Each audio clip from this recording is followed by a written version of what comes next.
Ada apa Pak Jajan? Akibat dari tidak mengetahui Ruhul Qudsi, akibat dari tidak mengetahui Ruhul Qudsi, orang kebanyakan menganggap bahwa ruh adalah nyawa. Nyawa adalah alat hidup. Tidak ada nyawa, mati. Padahal ruh ada 4 lapis. Ruh Qudsi bisa keluar, badan tetap hidup. Karena ruh 4 lapis. Ruh Qudsi, ruh sultani, ruh ruhani, ruh jismani. Mohon maaf, saya tidak menggunakan istilah jasmani. Kalau ada yang lainnya menggunakan, silakan. Jismani, jismun. Ruh jismani, ruh badan. Yang terkait dengan nafs, yang berkait dengan darah. Sedangkan ruh Qudsi adalah ruh murni dari cahaya Muhammad. Semua manusia punya itu. Kalau para nabi, karena keluar dari keturunan yang baik, begitu datang ke muka bumi, ruh Qudsi yang paling dalam itu dari badannya keluar dan kembali kepada Allah. Badannya di bumi, ruh Qudsinya kembali lagi kepada Allah. Karena itu tidak ada nabi maksiat. Kalau Nabi Adam disebut fa'asa rabbahu, dia berdurhaka pada Allah, itu hal kecil dibesarkan di kalangan orang besar. Sebenarnya tidak maksiat Nabi Adam. Tidak maksiat. Nah, ia diturunkan. Baik hadirin. Jadi, kalau para nabi datang ke sini dengan lengkap ruh 4 lapis, ruh yang paling dalamnya kembali lagi ke pusat. Kembali lagi ke induk. Kalau manusia yang bukan nabi, bukan calon nabi, begitu datang ke sini, karena di darahnya banyak syubhat, ada darah yang haram, dari makanan yang haram, menang nipu, menang korupsi, menang madog, ngadahar beas, cai menang maling, macam-macam dosa-dosa orang tua kita, maka begitu kita keluar dari perut ibu, ruh kita yang paling dalam ini macet. Nasihat mattakodat fi ahdil misak, bahasa Sirul Asrornya. Macet. Tambah lagi dosa dirinya pribadi. Mungkin macet, mungkin macet, mungkin macet, mungkin macet. Tidak bisa dibuka kuncinya dengan pidato. Tidak bisa kuncinya dengan doa. Tidak bisa. Tidak bisa dibuka dengan doa. Sehebat apapun ahli doa. Kalau orang sudah bisa berdoa, umpamanya menghilangkan gunung. Allahumma azil hadzal jabal. Ya Allah, hilangkan gunung. Las langit. Hebat. Orang ini bisa menghilangkan gunung. Allahumma ja'al hadzal bahra. Umpamanya ardon. Ya Allah, laut ini jadikan tanah. Hamparan tanah. Hebat, hebat. Hebat. Tidak akan bisa membukakan kunci yang mengunci ruh Quds. Ini jarang dikenal ini. Jarang dikenal. Alhamdulillah. Alhamdulillah. Alhamdulillah. Andaikan saya tidak dipertemukan dengan guru mursyid, saya tidak akan paham yang begitu. Saya pasti sombong saja. Pajangan jajan pesantren hektaran, santri ratusan, ngaji jago ngomong cepetang. Tamakah ugal tahun, mobil ratusan juta. Jabatan ketua umum majelis ulama, Suriah Nahdlatul Ulama Jawa Barat. Wah, melak cangkengna lain lumayan. Paingan batur, armungun kalengkahan hirup. Paingan batur, resep nincak batur. Paingan batur, sebab tidak mengenal yang tadi. Setelah ke Surialaya saya baru berani mengatakan jajan teh tolol, goblok, teucreug. Setelah ke sini saya dulu disebut goblok ku batur, sikatlah aku yang baturna. Alhamdulillah. Nah, karena mengenal Ruhul Quds. Siapakah yang bisa membukakan kuplah, membukakan gembok yang mengunci ruh paling dalam sehingga dia tidak bisa keluar adalah mursyid kamil mukammil. Ini tegas ini pengetahuan yang harus diketahui oleh seluruh cendekiawan, akademisi, dosen, sarjana, mahasiswa, santri, masyarakat. Saya mau nanya, Bapak sebelum ke Suryalaya pernah dengar ginian enggak? Tidak pernah. Siapa yang mau membahas? Lugas kadia gelo banuliur kanen kumaha? Ya. Ada ya. Ada tahap-tahapan. Kenapa pengersa Abah? Dulu ketika saya dengan pengersa Ajengan Gaos menyampaikan setiap bulan, begitu turun beliau selalu menyanyikan di dada gosora, nah, beliau. Hadirin rahimakumullah. Bagaimana kalau bertemu dengan mursyid tapi tidak kamil, bukan mursyid sempurna, mal bisa muka. Walaupun memberikan ijazah talqin la ilaha illallah, cuma jadi wiridan. Diamalkan oleh kita, la ilaha illallah, la ilaha illallah. Dapat pahala aja, tapi tidak terbuka. Yang disebutkan, iftah lana futuhal arifin, atini mahabbataka wa ma'rifataka, itu adalah terbukanya kunci gembok batin yang kalau ditimbang itu jutaan ton itu. Kalau ditimbang, pakai timbangan itu jutaan ton itu. Agehna di jero macet. Hanya oleh Allah. Dan oleh orang yang diberi kepercayaan oleh Allah untuk ngurus itu. Jadi supaya tahu, jangan anggap pengersa Abah ini kiai biasa atau kiai tukang doa. Banyak ikhwan yang datang ke Abah, seneng. Kalau didoakan, alhamdulillah, bahkan udah diberi talqin zikir jahar kopi, masih minta yang khusus Abah. Kok belum dikasih yang khusus? Dianggapnya la ilaha illallah itu enggak khusus. Itu rajanya kalimah. Rajanya kalimah. Kalimah la ilaha illallah itu rajanya kalimah. Kalau udah dikasih rajanya, kok masih minta prajuritnya?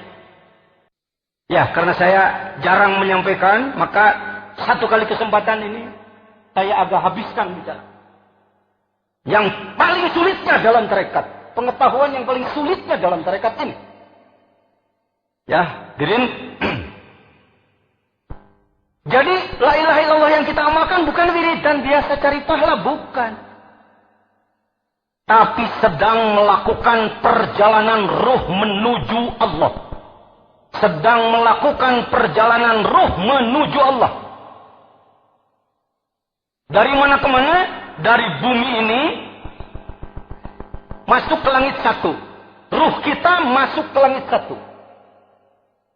Langit 2, 3, 4, 5, 6, 7. Itulah malakut.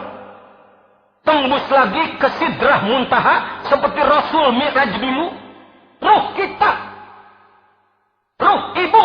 Ini peot. Bodoh. Bapak yang barangkali miskin. Cuma tukang beca. Itu urusan duniawi. Bisa jadi ruh Anda yang penampilannya bodoh. Penampilannya tidak apa-apa.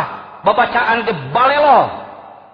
Tapi karena Anda dituntun ku ruh kamil, ruh suci, maka Anda melakukan perjalanan ruh menuju Allah. Masuk ke langit satu. Ruh mana? Ayo nih. Bukan nanti mati. Ike mun maut, ngan modar wae ngomong gitu. Yang bisa selamat nanti itu kalau jurusan selamat dari sekarang gitu. Ya. Tarjun najata walam tasluk masalikaha inna safinata la tajri alal yabisi. Maneh hayang salamet teu mapai jalan salamet. Lir umpama kapal laut hayang berjalan di darat mal bisa. Lamun jelema kakaler nepina. Mun jelema ngagidi kakidul nepina. Kita sekarang kita. Cuma jangan banyak ngomong sama orang. Hehe, tahu nggak? Gini gue sehari-hari cuma tukang parkir, tahu nggak? Ruh gue lagi di sana loh. Ulah ngomong gitu. Itu namanya porno, itu namanya haid. Tapi Anda harus tahu. Ya, bukan doa. Kalau doa itu minta. Masyarakat umat Islam Indonesia ini baru mengacungkan jempol pada seorang kiai kalau kiai itu cepat diijabah doa. Kalau ke situ cestem. Kalau ke situ instan. Waduh, luar biasa. Bapak perlu tahu. Bisa jadi orang diijabah doa karena Allah senang pada dia. Bisa jadi karena istidraj. Nyungkun. Sebenarnya Allah nggak ridho sama orang ini. Tapi karena orang ini sering minta dikasih. Nah, siap. Sama dengan anak yang malas kerja. Minta uang kepada ibunya. Nggak dikasih meledok kaca. Dikasih aja. Ah, siap. Si bergong siap. Diberi sama diberi. Masyarakat Indonesia nggak paham. Kalau ada kiai, doanya diijabah, oh, itu diagung-agungkan. Kalau kita ke Suryalaya, nggak ngejar itu.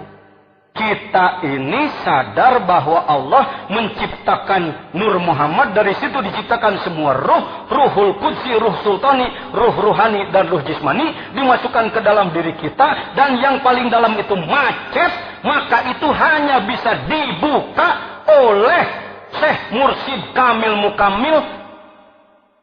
Ya sudah, hampir saya nyebut atau oleh wakilnya. Wakil nggak ada yang bisa buka. Wakil itu hanya menyambung saja. Hati-hati para wakil ya. Halo para wakil. Jangan nanti karena sudah jadi wakil jadi raja ikhwan. Pengen dilayani, ngatur itu, ngatur ini. Ngatur orang semau kadut sendiri. Wakil itu khodim, sama aja dengan tukang masak di dapur. Kenapa saya ajangan jajan waktu ada Mang Ahmadi turun dari Mercedes cium tangan ke Ahmadi, padahal Mang Ahmadi tukang ngepel, sama aja. Saya diberi lahan hidmah oleh Abah di Wakil Talqin dan bidang ilmu dakwah, Mang Ahmadi ngepel di hareup non bedaan. Ini liwat sesalaman batur teu cium dikitukeun kana irungna. Atuh, leuheung mun eueuh lehon deh. Maaf ya, maaf. Dirin. Baik. Sampai di mana tadi saya ngomong? Sampai di ruh. Jadi ibu-ibu, bapak-bapak datang ke Suryalaya itu diapakan oleh Abah? Tuh, ngahulang deh. Dibukakan kunci yang mengunci ruhul qudsi. Memangnya Pak Jajan, kembalinya ruh qudsi kepada Allah itu apa hukumnya? Wajib ain. Karena saya mantan ketua fatwa, sekarang jadi ketua umum Majelis Ulama, maka ngomong saya gaya fatwa. Berdasarkan, mengingat, menimbang keputusan. Ya, fardu ain. Jadi orang yang nantinya akan bisa kembali kepada Allah setelah mati, kalau kembali saja sekarang. Hadisnya, pengersa. Nah, entah. Bagian pengersa. Hadis sohehnya dari apa itu? Mutu qabla an tamut. Yuk ngomong seraya. Mutu. Bukan mutu luludek. Ulekan.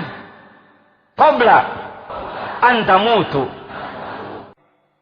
Kenapa? Begini. Kalau Rasul bersabda, Sallu. Apa katanya? Rasul memerintah. Sholat. Jadi kita wajib apa?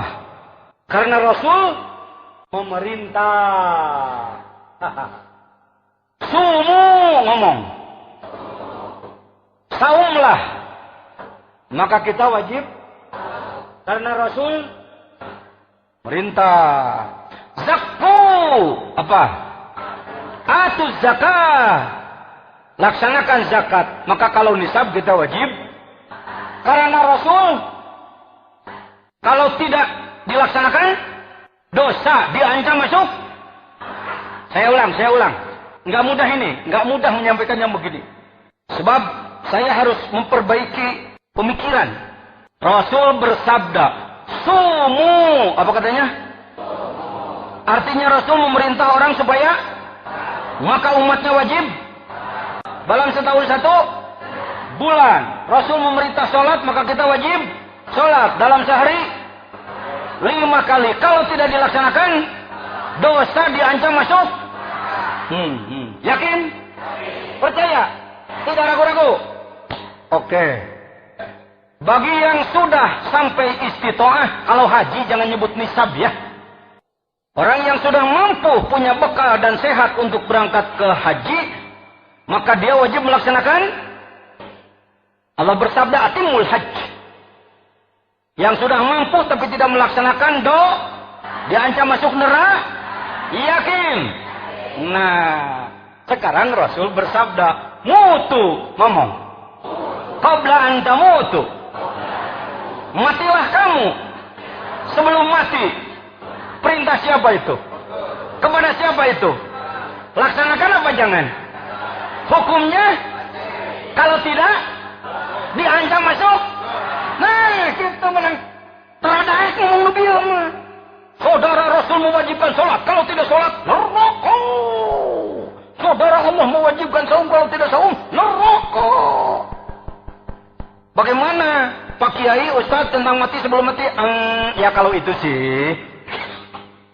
Mulai dibijaksanakan itu. Jadi kalau itu sih, ya terserah ya. Ya hadirin sebenarnya saya itu paham. Ngan mengaku tuh paham ya. Rasul memerintah mutukot.